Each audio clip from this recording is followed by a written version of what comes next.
తెలంగాణ రాష్ట్ర బీసీ జనసేన అధ్యక్షులు రాజారాం యాదవ్ మరియు యాదవ హక్కుల పోరాట సమితి జాతీయ అధ్యక్షుడు మేకల రాములన్న ఆధ్వర్యంలో జరిగిన పత్రికా విలేకరుల సమావేశంలో ముఖ్య అతిథిగా పాల్గొన్నారు.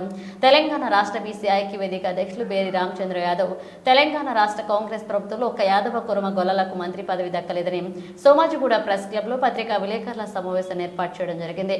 ముఖ్యంగా తెలంగాణ రాష్ట్ర 33 జిల్లాల ముఖ్య నాయకులు ఈ కార్యక్రమంలో పాల్గొని ప్రసంగించడం జరిగింది. మొదటిగా సభాధ్యక్షులు రాజారాం యాదవ్ మాట్లాడుతూ మేమెంతో మాకు అంత బీసీలకు 50% మంత్రి పదవులు ఇవ్వాలి రేవంత్ రెడ్డి కాంగ్రెస్ ప్రభుత్వానికి డిమాండ్ చేయడం జరిగింది.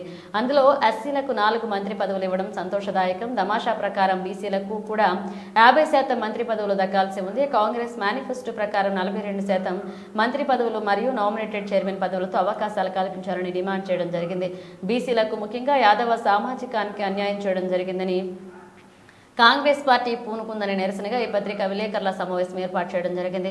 ఈ నెల 27వ తేదీన ఇందిరా పార్క్ వద్ద యాదవ హక్కుల పోరాట సమితి మరియు బీసీ జనసభ ఆధ్వర్యంలో కాంగ్రెస్ ప్రభుత్వానికి వ్యతిరేకంగా ధర్నా ఉద్యమ బాటలో గొల్ల కురుమలు న్యాయమైన డిమాండ్ మంత్రి పదవి చైర్మన్ పదవులు ఇవ్వనందుకు నిరసనగా జేఏసీకి ఏర్పడి గొల్ల కురుమల యాదవులు భారీ ఎత్తున 10,000 మందితో ధర్నా నిర్వహిస్తామని పేర్కొనడం జరిగింది.